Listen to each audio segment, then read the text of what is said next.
Hello students, आज हम MCom final के 5th पेपर इकोनॉमिक एडमिनिस्ट्रेशन के अंतर्गत फाइनेंशियल एडमिनिस्ट्रेशन के बारे में जानेंगे। वित्तीय प्रशासन का अर्थ, क्षेत्र, कंपोनेंट्स, घटक एंड इम्पोर्टेंस, इसका महत्व क्या है। प्रत्येक देश की सरकार का उद्देश्य होता है देश का तीव्र आर्थिक विकास करना और उसके साथ साथ जनता का आर्थिक कल्याण करना। ये प्रत्येक देश की सरकार का उद्देश्य होता है और पब्लिक के इकोनॉमिक वेलफेयर के लिए, आर्थिक और सामाजिक कल्याण के लिए और रैपिड इकोनॉमिक ग्रोथ के लिए, तीव्र आर्थिक विकास के लिए सरकार के द्वारा अनेक प्रकार की आर्थिक नीतियों का निर्माण किया जाता है, जैसे औद्योगिक नीति, निर्यात आयात नीति, wages policy, price policy and economic development के लिए अन्य प्रकार की मजदूरी नीति, ये सब प्रकार की नीतियों का निर्माण किया जाता है। स्मॉल स्केल इंडस्ट्री के लिए policy, agriculture policy, trade policy, है ना, इन सब प्रकार की नीतियों का निर्माण किया जाता है और इन सभी प्रकार की नीतियों का निर्माण और उनका क्रियान्वयन की सफलता इस बात पर निर्भर करती है कि उस देश में फाइनेंशियल एडमिनिस्ट्रेशन किस प्रकार का है, वित्तीय संसाधनों का प्रशासन किस प्रकार का हो रहा है, क्योंकि सभी नीतियों के, योजनाओं के वित्त पोषण के लिए धन की आवश्यकता होती है।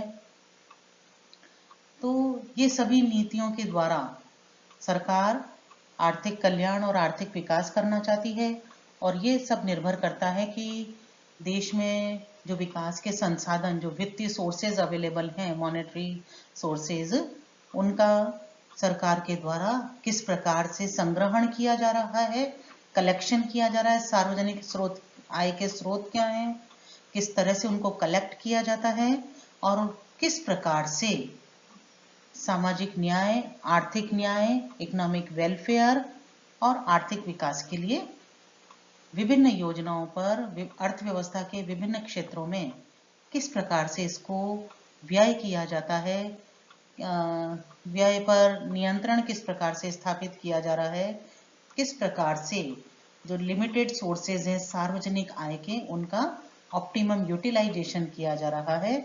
इन सब के संबंध में जो व्यवस्था की जाती है उसे हम फाइनेंशियल एडमिनिस्ट्रेशन या वित्तीय प्रशासन कहते हैं। तो वित्तीय प्रशासन का मुख्य रूप से जो अर्थ है वो है कि देश में सार्वजनिक आय के विभिन्न स्रोतों से सोर्सेज, फाइनेंशियल सोर्सेज कलेक्ट करना। उद्देश्य क्या है?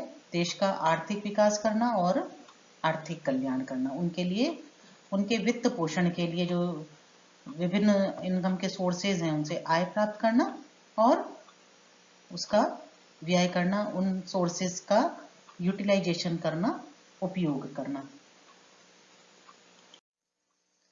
वित्तीय प्रशासन का अर्थ, क्षेत्र, घटक और महत्व। वित्तीय प्रशासन का अर्थ क्या है कि ये लोक प्रशासन का सबसे महत्वपूर्ण अंग है। वित्तीय प्रशासन दो शब्दों से मिलकर बना है, वित्त और प्रशासन।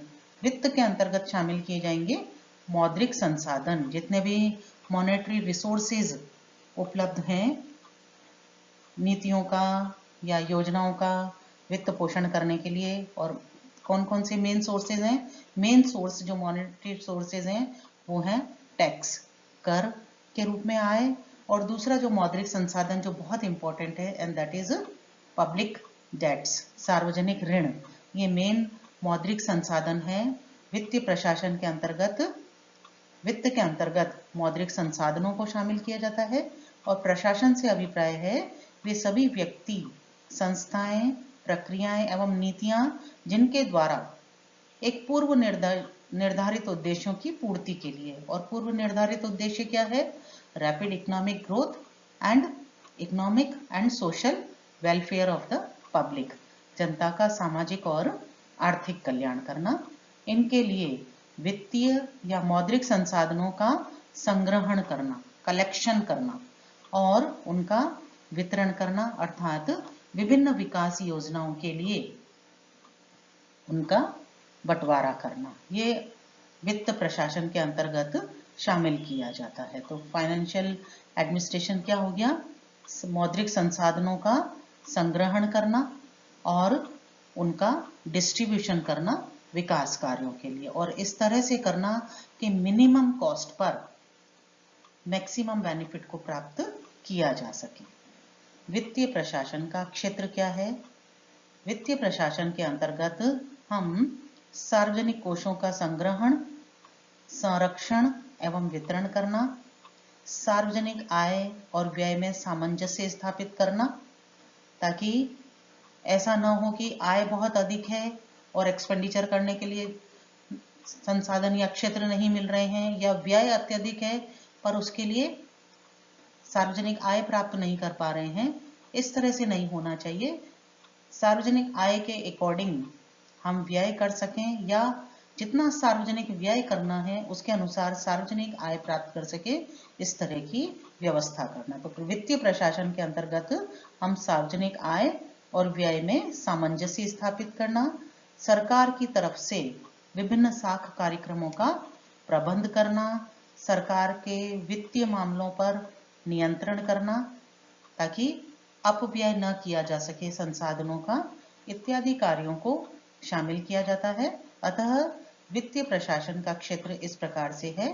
फर्स्ट है वित्तीय नियोजन, जिसके लिए विकास योजनाएं बनाना और उनके लिए ये योजना बनाना कि विभिन्न विकास योजनाओं के लिए कितने वित्त की आवश्यकता होगी, इसके लिए वित्तीय नियोजन करना कि विकास योजनाएं बनाना और उनके लिए आवश्यक संसाधनों की गणना करना कि इसके लिए कितने एक्सपेंडिचर करना होगा और इसके लिए संसाधन किस प्रकार से प्राप्त किए जाएंगे, इसके लिए योजनाएं बनाना। सेकंड, बजटिंग को शामिल किया जाता है, जिसके अंतर्गत राजकोषीय नीति का निर्माण करना। राजकोषीय नीति मतलब सार्वजनिक आय और व्यय की जो नीति होती है सरकार की, उसे हम राजकोषीय नीति कहते हैं, या इसे ही हम बजट बनाना भी कहते हैं। तो सरकार के द्वारा बजट का निर्माण करना और बजट प्रक्रिया में सुधार करना, जैसे कि हमारे देश में प्रारंभ में 2017 तक या इससे पूर्व तक रेलवे बजट और केंद्रीय बजट अलग अलग समय पर संसद में प्रस्तुत किए जाते थे। रेलवे बजट 25 फरवरी को प्रस्तुत किया जाता था और केंद्रीय बजट 28 फरवरी को प्रस्तुत किया जाता था, लेकिन अब दोनों को एक साथ 1 फरवरी को ही प्रस्तुत किया जाता है। तो इस प्रकार से बजट प्रक्रिया में सुधार करना वित्तीय प्रशासन के अंतर्गत शामिल होता है। संसाधनों का संग्रहण करना, कलेक्शन करना, किस तरह से कि मेन जो सोर्सेज हैं, मौद्रिक संसाधन मुख्य रूप से कौन से होते हैं किसी देश के, जो टैक्स इनकम होती है वो, और सार्वजनिक ऋण। ये सार्वजनिक आय के बहुत अनेक सोर्सेज हैं, लेकिन जो मेन सोर्स है, जो मुख्य स्रोत है, वो है टैक्स के रूप में आय और दूसरा है सार्वजनिक ऋण। ये दो सोर्सेज ऐसे हैं जो किसी देश की अर्थव्यवस्था को अत्यधिक प्रभावित करते हैं। तो संसाधनों का संग्रहण के अंतर्गत कितने प्रकार के कर लगाए जाएंगे, उनकी रेट ऑफ टैक्स क्या होगी, करों की दरें क्या होंगी, किस दर पर टैक्स लगाए जाएंगे, और कर वसूली के तरीके क्या होंगे, इसके लिए इंस्टीट्यूशंस की स्थापना करना जो कि टैक्स कलेक्शन का कार्य करती हैं। तो टैक्स वसूली के तरीके क्या होंगे, इनका निर्धारण करना, ताकि इस तरह की व्यवस्था करना, करों के प्रकार, करों की दर और कर वसूली के तरीकों का इस तरह से निर्धारण करना कि सामाजिक न्याय को भी प्राप्त किया जा सके। टैक्स इस प्रकार से लगाए जाएं कि धनी वर्ग पर करों का बोझ अधिक हो और जो गरीब वर्ग है उसको करों से राहत प्रदान की जाए, और आय में समानता को प्राप्त करने का या धन की असमानता को दूर करने का प्रयास किया जाए। इस तरह से टैक्स लगाए जाने चाहिए। विकास किया जा सके, टैक्स इस तरह से वसूल किए जाएं कि विकास कार्यों के लिए अधिक से अधिक आय प्राप्त की जा सके, कर चोरी को नियंत्रित किया जा सके, टैक्स सिस्टम या टैक्स कलेक्शन का सिस्टम इस प्रकार का डेवलप किया जाना चाहिए कि कर चोरी को नियंत्रित किया जा सके। जैसे हमारे यहाँ पर जीएसटी को लागू किया गया है, उसका मुख्य उद्देश्य कर चोरी को नियंत्रित करना ही है। इन सभी उद्देश्यों के लिए सरकार के द्वारा संसाधनों का संग्रहण करना और संग्रहण करने के लिए नीतियों का निर्माण करना, विनियोग का निर्णयन करना, अर्थात कौन कौन से व्यय किए जाएंगे, जो सार्वजनिक आय से के विभिन्न स्रोतों से जो आय इकट्ठी की गई है, कलेक्ट की गई है, उनका किन किन क्षेत्रों में इन्वेस्टमेंट किया जाएगा, इसका निर्णयन किया जाना कि बड़े पैमाने के कितने उद्योग लगाए जाएंगे, स्मॉल स्केल इंडस्ट्री कितनी होंगी, कॉटेज इंडस्ट्रीज का कितना डेवलपमेंट किया जाएगा, एग्रीकल्चर में कितना इन्वेस्टमेंट किया जाएगा और सामुदायिक कार्यों के लिए कितना व्यय किया जाएगा, मानवीय संसाधनों के विकास के लिए कितना व्यय किया जाएगा, इन सब के संबंध में निर्णयन करना। व्यय का नियंत्रण करना अर्थात संसाधनों के दुरुपयोग को रोकने का प्रयास करना। इस तरह से पब्लिक एक्सपेंडिचर का मैनेजमेंट करना ताकि जिस उद्देश्य के लिए उनका डिस्ट्रीब्यूशन किया गया है, सार्वजनिक आय का सार्वजनिक व्यय करने के लिए, जिन जिन क्षेत्रों में जिस उद्देश्य के लिए उसका डिस्ट्रीब्यूशन किया गया है, केवल उन्हीं उद्देश्यों की पूर्ति के लिए धन का प्रयोग किया जाए, उसका दुरुपयोग न किया जाए, इस बात का विशेष रूप से ध्यान रखना। एंड आखिरी लास्ट जो है वित्तीय प्रशासन का क्षेत्र, उसके अंतर्गत हम शामिल करते हैं लेखांकन, रिपोर्टिंग और अंकेक्षण। सरकार और सार्वजनिक संस्थाओं के द्वारा जो सार्वजनिक आय का प्रयोग किया जाता है, उसके लिए बराबर उसका लेखांकन किया जाए, संसद को बराबर रिपोर्टिंग की जाए और उसका अंकेक्षण किया जाना। इस उद्देश्य के लिए हमारे देश में सीएजी की स्थापना की गई है, controller and auditor general of India. ये सब वित्तीय प्रशासन के क्षेत्र के अंतर्गत शामिल किए गए हैं। वित्तीय प्रशासन के घटक कंपोनेंट्स अर्थात वे कौन कौन से व्यक्ति और संस्थाएं और प्रक्रियाएं हैं जो मिलकर वित्तीय प्रशासन का निर्माण करती हैं। तो इसके अंतर्गत मानवीय घटक के अंतर्गत हम शामिल करते हैं करदाता को, शुल्कदाता को, माल एवं कोषों के पूर्तिकर्ता को, उद्यमी को, जो इंडस्ट्रियलिस्ट वगैरह होते हैं उनको, ग्राहक और आम आदमी को इसके अंतर्गत शामिल किया जाता है, जो कि करों के रूप में सरकार को आय प्रदान करते हैं और जिनके ऊपर सरकार इस सार्वजनिक आय को व्यय करती है। तो ये मानवीय घटक है। संगठनात्मक घटक के अंतर्गत हम शामिल करेंगे विधायी संस्थाएं, मंत्री परिषद। विधायी संस्थाएं मतलब संसद एवं विधान परिषद। जैसा कि हमारे संविधान में व्यवस्था है कि संसद की अनुमति के बिना सरकार एक भी रुपए का न तो टैक्स लगा सकती है और न ही संसद की अनुमति के बिना एक भी रुपया सरकार व्यय कर सकती है।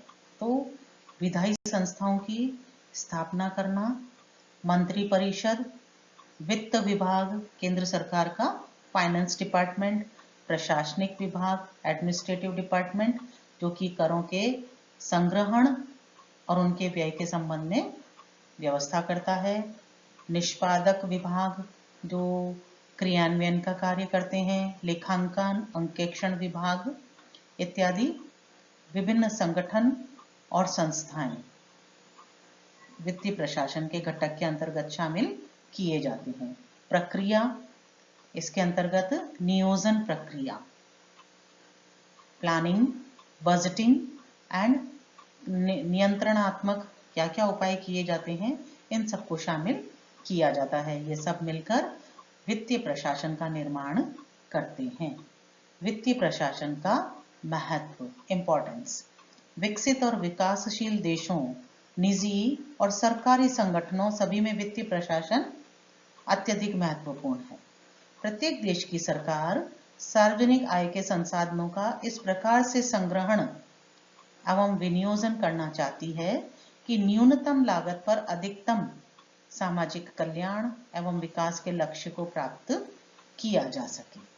आर्थिक विकास एक सतत चलने वाली प्रक्रिया है, इसलिए वित्तीय प्रशासन भी सतत प्रक्रिया है और वित्त सभी आर्थिक क्रियाओं का आधार है, क्योंकि अगर पर्याप्त वित्त की व्यवस्था नहीं है, देश में फाइनेंशियल एडमिनिस्ट्रेशन यदि सही प्रकार से नहीं है, तो संसाधन पब्लिक इनकम के सोर्सेस तो बहुत सारे अवेलेबल हैं, लेकिन यदि उनका प्रयोग सही प्रकार से नहीं किया जा रहा है, विभिन्न विकास परियोजनाओं में उनका प्रयोग सही प्रकार से नहीं किया जा रहा है, तो सरकार विकास के अपने लक्ष्यों को प्राप्त नहीं कर सकती है।